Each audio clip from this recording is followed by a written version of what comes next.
अध्याय 15वा. श्री गणेशाय नमः. अंतरी स्वामी भक्ती जडता चारी पुरुषार्थ येती हाता.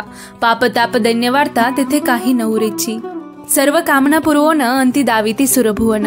जे नर करीती नामस्मरण ते मुक्त याच देही. मंगळवेढे ग्रामांतर राहत असत श्री समर्थ. ग्रामवासी जनसमस्त वेडा म्हणती तयांसी. शीतोष्णाची भीती नसेची अजांची अचित्ती. सदा अरण्यात वस्ती एकांत स्थळी समर्थे.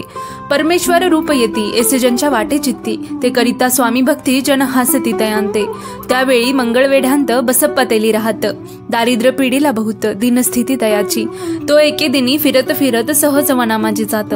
तो देखील श्री समर्थ दिगंबर यतिराज. कंटक शय्या करोनी तियेवरे केले शयन. ऐसे नवल देखोन लोटांगण घालीत असे. अष्टभावे दाटोनी माथा ठेवी श्रीचरणी. म्हणे कृपा कटाक्ष करोनी दासाकडे पहावे. स्वामी चरणांचा स्पर्श होता ज्ञानी झाला तो तत्वता. कर जोडून यास्तविता झाला बहुत प्रकारे. पाहुणी या प्रेमळ भक्ती अंतरी संतोष लयती. वरद हस्ती ठेवी ती तत्काळ मस्तकी तयाचे. बसप्पाचे श्रीचरणी मन चढेले ते पासूनी. राहू लागला निशिदिनी स्वामी सानिध्य आनंदे.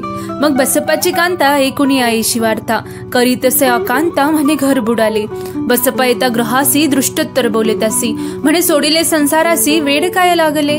परी बसप्पाचे चित्त स्वामी चरणी आसक्त. जनापावाद नभीत नसे चाड कोणाची. एके दिवशी अरण्यात बसप्पा स्वामी सेवा करीत.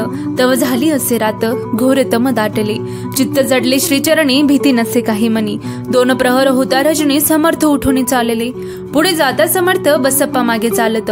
प्रवेशले घोर अरण्यात क्रूर श्वापद ओरडती. परी बसप्पाची चित्ती न वाटे काही भीती. स्वामी चरणी जडली वृत्ती देह भान नसेची. तो समर्थ केले नवल. प्रगट झाले असंख्य व्याल. भूभाग व्यापिला सकळ तेज अग्नी समान. पादस्पर्श सर्पा झाला बसप्पा भानावरी आला. अपरिमित देखिला सर्प समूह चोहीकडे. वृक्ष शाखा अवलोकित तो सर्पमय दिसत. मागे पुढे पाहत तो दिसत सर्पमय. पाहुणी आयशी परी भयभीत झाला अंतरी. तो तयांसी मधुरोत्तरी समर्थ काय बोलले. भिवू नको या समयी. जितके पाहिजे तितके घेई. न करी अनुमान काही दैव तुझे उदेले. ऐसे बोलता समर्थ बसप्पा भय सोडून त्वरित. करी घेऊन अंगवस्त्र टाकीत एका सर्पावरी. गुंडाळोनी सर्पात्वरित सत्वर उचलोनी घेत. तव सर्प झाले गुप्त तेजही नष्ट झाले. तेथून या परतले सत्वर ग्रामा माझी आले. बसप्पा सहित बैसेले समर्थ एका देऊळी. तेथे आपुले अंगवस्त्र बसप्पा सोडून पाहत. तव त्यात सुवर्ण दिसत सर्पगुप्त झाला.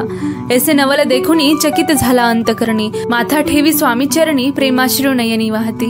त्यासी बोलती यतीश्वर. घरी जावेत वसत्वर सुखे करावा संसार. दारा पुत्र पोषिजे.